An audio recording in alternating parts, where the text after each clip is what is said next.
celebrating our 20th season. From the college by the lake, meeting the personalities and discussing the issues that affect all of Coeur d'Alene and the inland Northwest. We are the North Idaho College Public Forum. And now, here's your host and moderator, political scientist Tony Stewart. It is our privilege today to bring you a rather unique story that does not happen very often anywhere in the world, and this particular wonderful story comes from North Idaho. Our two gentlemen who are guests today created a magazine that's now really beginning to get attention. The magazine is called Profit. It is an international business magazine. They came to North Idaho, in fact to Bayview, and started this magazine. One of our guests described the magazine as not a magazine about microeconomics or business news, but what fuels the corner grocery store. We are promoting small and medium business development, and what is also unique about this magazine, it's targeted for Eastern Europe, and the exciting news is as Eastern Europe has become liberated, this magazine is a way or a guide of talking about how to develop small businesses and private enterprise in that part of the world that's been so long under communism. With that background, I'm very pleased to welcome to the program the two publishers of Profit. First of all, to my far left is Mr. Tom Bates. He is a Rotary Scholar that was in West Germany, and while there, got a background about Europe, and also his wife. He also assisted in getting out of Czechoslovakia and bringing to the United States. Mr. Bates, it's a pleasure having you on our program. We congratulate you on your new endeavor. Thank you. Our second guest is Dr. William Guthrie, who is the co-publisher. He holds a doctorate in comparative literature from the University of Colorado, and we too congratulate you, Bill, and welcome you to the program. Thank you very much. As always, I'm so pleased to have our two regular panelists back once again to assist in questioning our guests on this fascinating topic. First of all is Janelle Burke, who is an attorney in the state of Idaho, and next to her is Steve Sheink, who is Dean of College Relations and Development at North Idaho College, and I shall ask Janelle to commence the questioning. Well, Tom, let's begin with you, and I really have a two-part question. Okay. First of all, what exactly is your endeavor? And secondly, how did you commence this project? We publish, as was just said, a new magazine in Eastern Europe to teach the basics of free enterprise. How to start a business, how to run a business, how to manage a business, how to make money. And it's a very necessary magazine in that part of the world, because in Eastern Europe, the countries there have just become liberated and are looking for market economies to develop their own market economies. And because of my experience in that part of the world, I knew that the average individual did not have the fundamental education on how a market economy works, how to survive. And so this magazine provides the roadmap for people to survive in this new economy that they have. And how did you decide to commence this project, or how did you and Bill get together? I'll give you the short answer to that. Bill and I have been friends that have done a number of interesting things over the 15 years I've known him. But specifically, my interest in this project began, or the seeds for it were planted back in early 1980 when I was living and working in West Germany. I was a graduate student and teaching on military bases and doing some other things. And quite by happenstance, I won't say accident, but by happenstance, I got involved with, on an individual basis, smuggling people out of Eastern Europe who wanted to escape. I managed their escapes over the Alps. And I was living on a small farm, a pig farm in Bavaria at the time. And while I was helping, or while these people were waiting to get into the U.S., they would live with me on this farm. And in order to help fill the empty hours for them, to make the waiting productive, I decided to help them get prepared for the job market in the U.S., because I knew that they'd have to support themselves once they got over here. And so I would do mock job interviews and teach them how to assemble their portfolios and resumes. And it was in that process that I learned that these highly educated, highly motivated, courageous, talented people did not have any idea how to survive in a free market, in a free society, let alone a free market society. And so the basic skills, even the language of capitalism, had been taken out of their languages by the communists. So they did not know how to think in terms of that we take for granted, how to survive in a free market economy. And so That's where the seeds were planted. And so when the wall came down in '89, I got a call from Bill. He had this idea. We'd been talking about doing something for many years for refugees. And Bill said, I got the idea. This is it. We're going to do a magazine to teach people how to make businesses. And I said, that's it. I'm in. That's great. And then Bill, how did you form your magazine? I mean, you have a layout and all of that kind of thing. Well, it all sounds pretty simple as far as we had the idea. Tom's being a little bit both modest and cutting off a couple of important corners. We tried to start just about everything you can think of. I mean, corner grocery stores, Amway routes. We had a truck driving school for Polish refugees at one time. We were trying to start. None of them ever got off the ground, and none of them should have, because they were all basically different kinds of socialist day camps. They wouldn't work. They were still being taken care of. And anyway, Tom and I figured out that since we couldn't really teach these people on site except by immersion, the successes in these areas, all the successes we knew, just went out and tried it, just found out, oh, Americans pay for used newspaper? I'll collect used newspaper and sell it. Well, the magazine, it was an easy idea because it's a very literate society.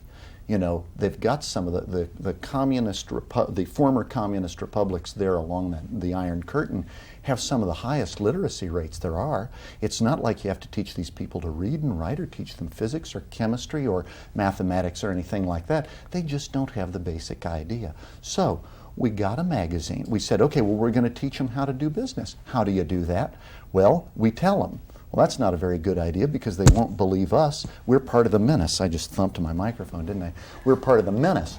And so instead we said, well, hold it. They're all their citizens over here. There are millions of Eastern Europeans, literally millions of them, living in the United States, some of them successes, some of them failures, and like all of these people, they had to do it overnight. And so that's where the idea started with, was interviewing these people so that we could ask them, everybody from billionaire shoemakers down to corner grocers and a broke truck driver in Poland. And we'd say, look, if you had it all to do over again, what's the one thing you'd want to know to start out? Steve Sheen.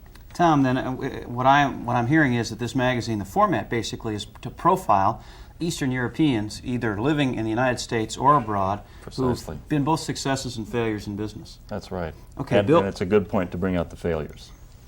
You can learn as much That's from that, right, maybe or more more than you can from the successes, That's right. certainly. Bill mentioned the wall coming down, but I don't think when the wall came down, that gave you your opportunity. But what barriers did you have to overcome? Getting a magazine off the ground is a big job anywhere. Right. Doing it in this country where everyone is familiar with the process. What did you find when you went over there in the Czechoslovakia? Well, first of all, one of the immediate barriers we had was that Bill and I were both broke. I was unemployed.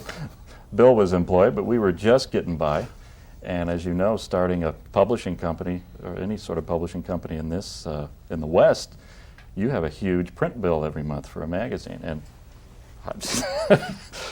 we couldn't afford it. We couldn't borrow money. We didn't own anything that was worth collateral. So Bill figured out the first obstacle was to figure out, how do we start a publishing company if you can't afford a print bill?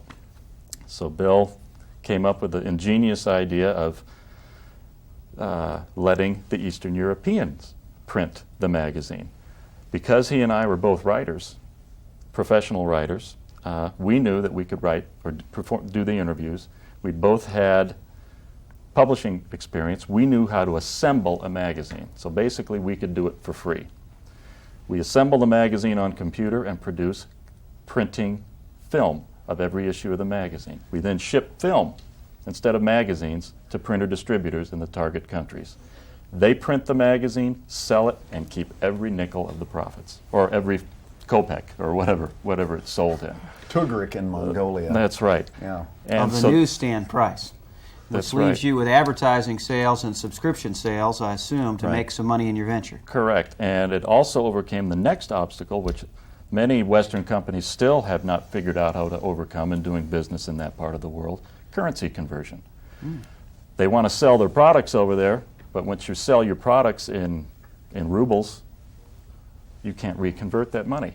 It has very little or no value in the West. Well, Bill's system overcame that. we help someone start a business, actually, a publishing company in their own country. They sell the product. They make their money in their own currency. We make our money in dollars selling advertising. Very simple. The next obstacle, the third, was to find someone who would take the leap with us. Someone in Eastern Europe, in Czechoslovakia and Poland, where I had my best contacts. Someone who's never started a business before, to take the leap, to say, this, not only is this a good idea, but it's worth taking a risk. And we found someone. Because of the contacts I had had from the early 80s and helping people get out, I knew that various friends and had family members over there to talk with, and literally called in some favors, and we found someone to do it. And really, those are the major obstacles. When we started actually working on the magazine as a magazine, I moved up here from Boulder, Colorado, after I returned from Czechoslovakia, finding a printer distributor. Moved up here on June 11th, 1990. Exactly 13 weeks later, we had a dual language magazine on newsstands in Czechoslovakia. 10 days later, it was sold out. And we started, and I want all entrepreneurs to know this, we didn't have much money, almost no money. We started our publishing company with one computer, one telephone, and a desk in a basement. And we beat Reader's Digest to print by 20 months when they started at That's the same right. time. And an unheated basement at that. Unheated, that's right. It was ugly. One of the reasons why we want to do this program was because of this fascinating success story that Tom has just, in a very eloquent way, described how you can start with an idea and it can be successful, even maybe that you don't have the capital if you have the determination and the creativity. Well, as one, not to interrupt, but as one of our emigres said, many people think that capital only comes in the form of money. The capital, the most important capital, is what comes between your ears.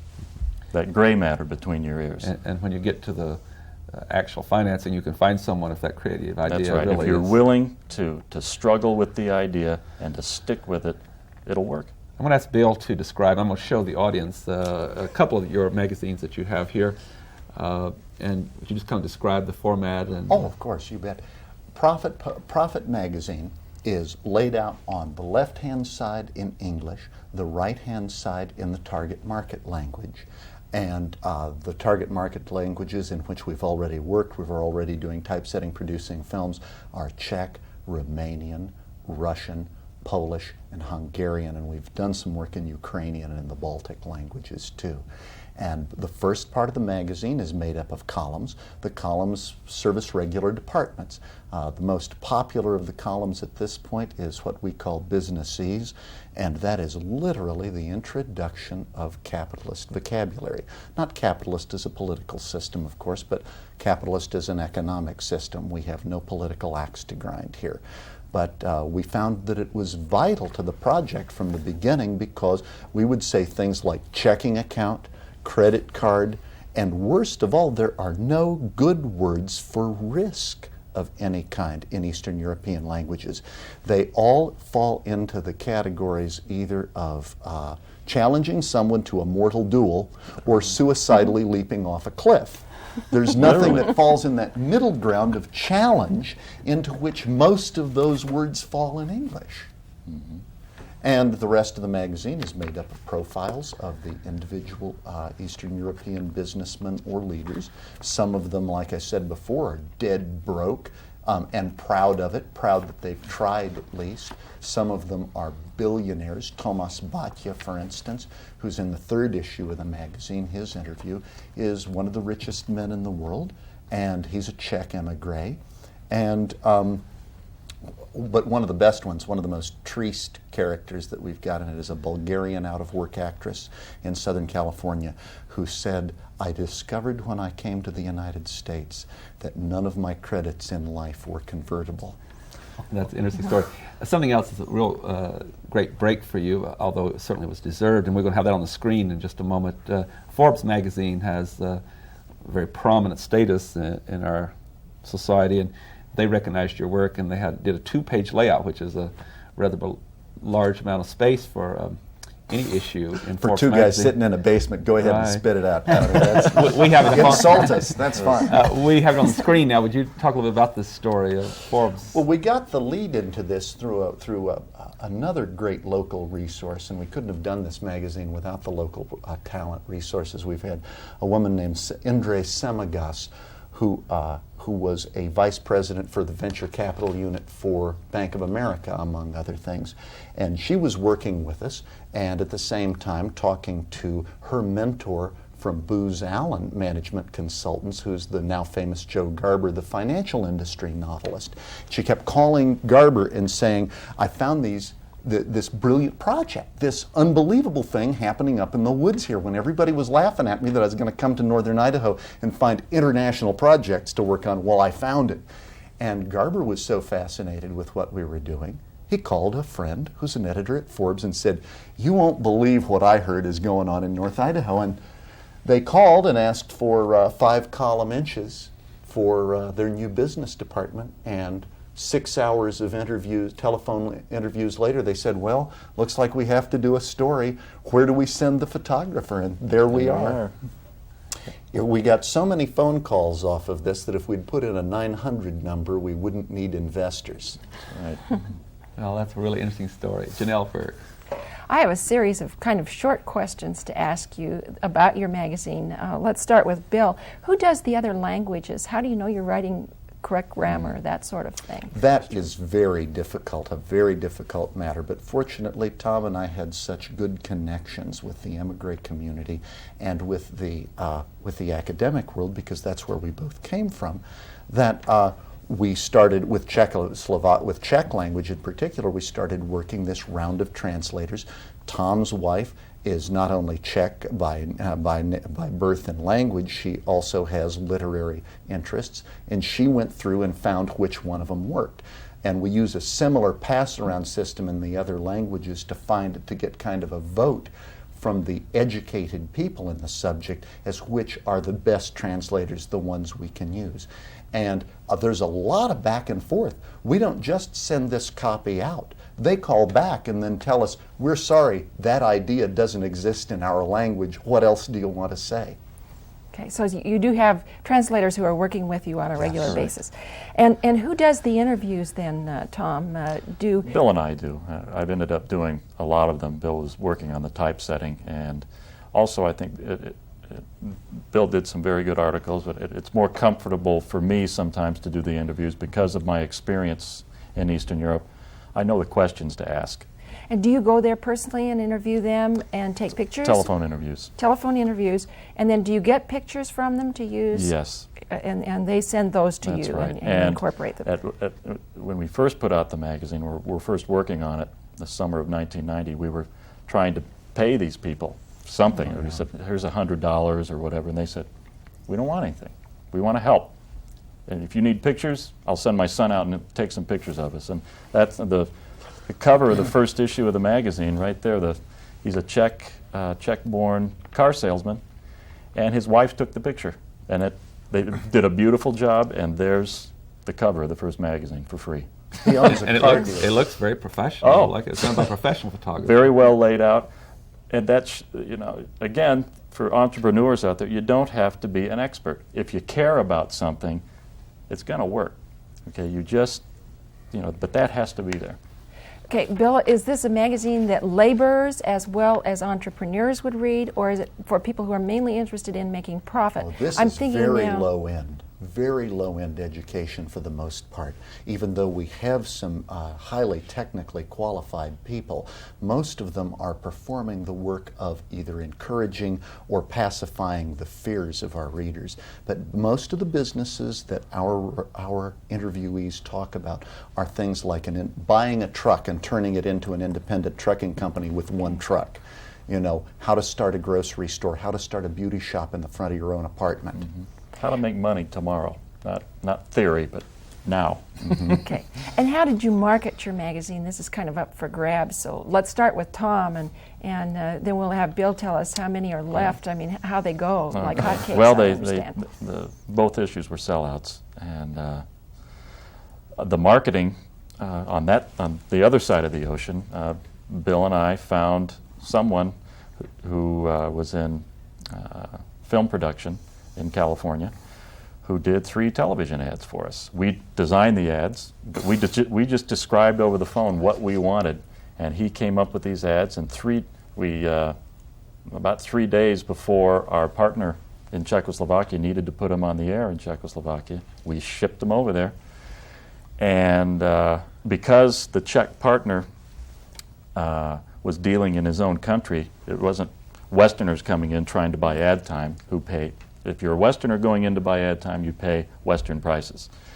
But because it was a local person, we got 10 days of advertising on their television channels 3 times a night for what was it? $875, but that Wow. included the newspaper ad bill That too. was all advertising over and there. already Western companies were getting hosed. I mean, it was terrible. They were just saying, "Oh, let's see. Okay, CBS charges $200,000 for 20-second ad. We do the same thing." right. But the same thing applies to the magazine. Even the Canadian government has, from time to time, as you know, charged a surcharge or a tax on imported periodical literature. All of these countries regularly do this. Profit is a Czech magazine, or a Polish magazine, or a Hungarian magazine. There is no dodge, no cutout, no cheat.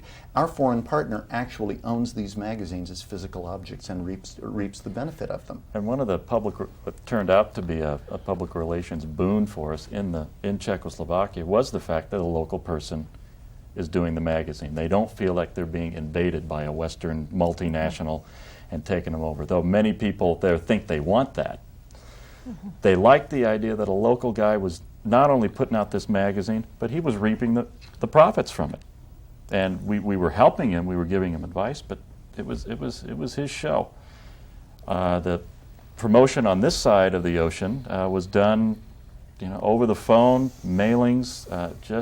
I made a list of about 1,000 people or organizations that I thought should be targeted with this, potential advertisers, business leaders, foundations, and I just flooded them with. We tried to get banned And so- in Russia too. I mean, we sent copies of the magazine to every really disreputable person we thought of who was famous, who might say something rude about us, because that's worth something. Sort of like Marshall Mend and the Nazi death threat. I mean, Marshall ought to be proud of that. We were trying to get the same effect from the then communist Russian government. And no rise. They were too busy trying to buy heating oil. Steve Shink. Tom, I want to get back to something that was mentioned earlier, because I think it's important, and at least in my experience, it's unique. There's a parallel format to this magazine. You've got the same article, and that's really what I want the audience to understand. Same article appears in both English and Right. in the language of the country where it's That's being right. published. Why? Why in English if you're Number publishing one, in Hungary? there's a technical problem, as I mentioned in general terms at the beginning of the interview. Many of the words and concepts that are part of, that explain, that you and I think of in terms of capitalism, free enterprise, personal responsibility, do not exist, or were pulled out of those languages, or their meanings were distorted, as in George Orwell's 1984. And so you have to have the English base text to translate from, because we are introducing or reintroducing, in the cases of some of these countries, concepts that have been pulled out. Number two, it's a marketing ploy. People in those countries want to learn conversational American business English, and there are no sources for it over there. Number one, because the communists were not the English that was being taught was 30 or 40 years old, and number two, it is not possible to get up-to-the-minute language instruction that we are providing here. We give business slang that is current right now. But as you know, American slang, business English, changes all the time. It's developing on the time. Because we have a monthly magazine, we can make those adjustments that a textbook manufacturer or Berlitz or someone can't do.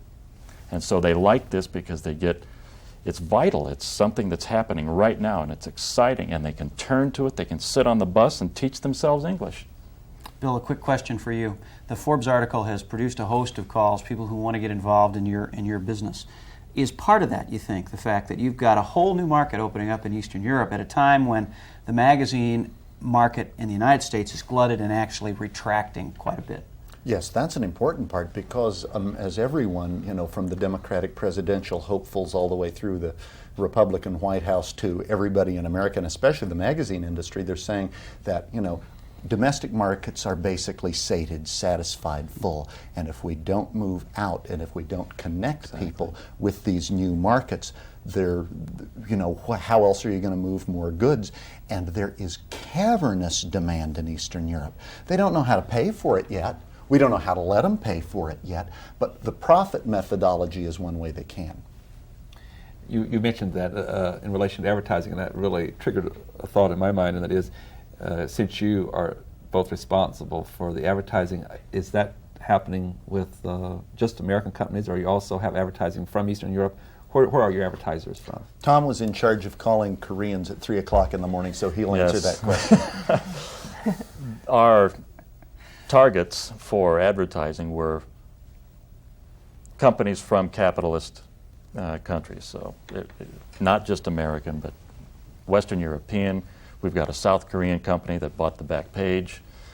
In the future issues of the magazine, our local partner will be able to sell local advertising for local companies, and he can keep those profits. But we know that Western companies are looking for a way to establish name recognition, product recognition. How do you tap into this confusing and confused new market over there? We are the only source for targeting the new business people of Eastern Europe. We're it. So you're really doing, I say two things, maybe many more. Through your articles, you are really teaching techniques of how to become entrepreneurs in Eastern Europe, and then secondly, through the advertising. Very shrewd. You're smarter than most of the advertisers I called. I had to explain that to a lot of them. And then it looks rather obvious to me. But sure, you teach them how to use a new laser printer or whatever. And then the second part is to get that tie between the entrepreneur and the market, the consumers in Eastern Europe. So he knows what he can sell, where he can sell it, so that they can recognize the things that are around them in their houses, in their factories, under their feet, that are rare and valuable other places. I think the way we should close this program is how Tom started, and it's a great proof of between your ears, the brain and how you've used that capital. Right. And I know it's going to be a great success, and you both have been very generous with your time. I know you're very busy, and the panel and the staff join me in thanking you for being with us, and which is one of the more exciting programs we've done with individuals who are so creative, and we congratulate you and we wish you well. Thank you. Thank you. Ladies and gentlemen, I know you found this program fascinating and very innovative, and I would like to invite you to be with us again next week at this same time when we shall discuss an issue we believe to be very significant. Until then, please have a good week. I am Tony Stewart. The North Idaho College Public Forum was videotaped live from the studios of Telemedia Services on the campus of North Idaho College for viewing at this more appropriate time. We invite you to join us again next week for another all-new edition of the North Idaho College Public Forum on this public television station.